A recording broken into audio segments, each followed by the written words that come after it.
Luc, chapitre 15. Tous les collecteurs d'impôts et les pécheurs s'approchaient de Jésus pour l'écouter.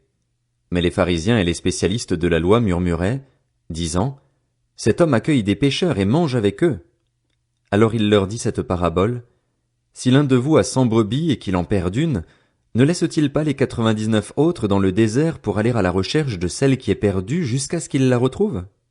Lorsqu'il l'a retrouvée, il la met avec joie sur ses épaules et, de retour à la maison, il appelle ses amis et ses voisins et leur dit, « Réjouissez-vous avec moi, car j'ai retrouvé ma brebis qui était perdue. » De même, je vous le dis, il y aura plus de joie dans le ciel pour un seul pécheur qui se repent que pour 99 justes qui n'ont pas besoin de changer d'attitude. Ou bien, si une femme a 10 pièces d'argent et qu'elle en perd une, ne va-t-elle pas allumer une lampe, balayer la maison et chercher avec soin jusqu'à ce qu'elle la retrouve? Lorsqu'elle l'a retrouvée, elle appelle ses amis et ses voisines et dit, « Réjouissez-vous avec moi, car j'ai retrouvé la pièce que j'avais perdue. » De même, je vous le dis, il y a de la joie parmi les anges de Dieu pour un seul pécheur qui se repent. Il dit encore, un homme avait 2 fils.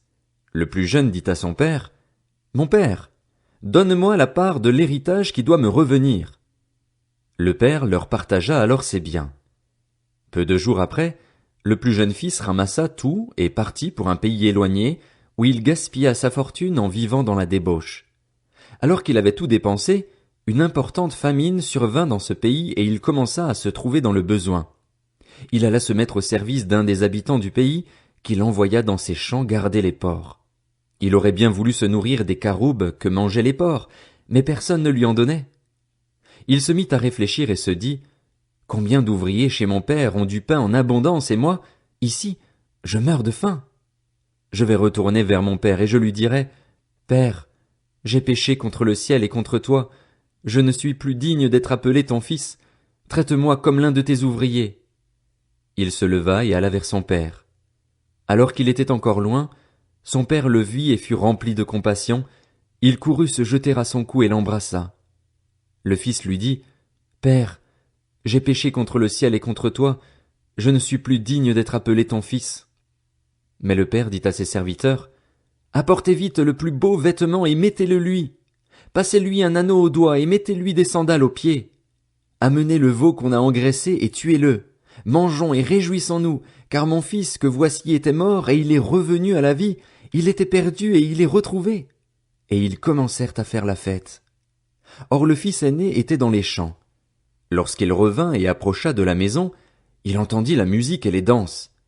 Il appela un des serviteurs et lui demanda ce qui se passait. Le serviteur lui dit, « Ton frère est de retour et ton père a tué le veau engraissé parce qu'il l'a retrouvé en bonne santé. » Le fils aîné se mit en colère et il ne voulait pas entrer. Son père sortit le supplier d'entrer, mais il répondit à son père, « Voilà tant d'années que je suis à ton service sans jamais désobéir à tes ordres, et jamais tu ne m'as donné un chevreau pour que je fasse la fête avec mes amis. Mais quand ton fils est arrivé, celui qui a mangé tes biens avec des prostituées, pour lui tu as tué le veau engraissé. » « Mon enfant, lui dit le père, tu es toujours avec moi et tout ce que j'ai est à toi.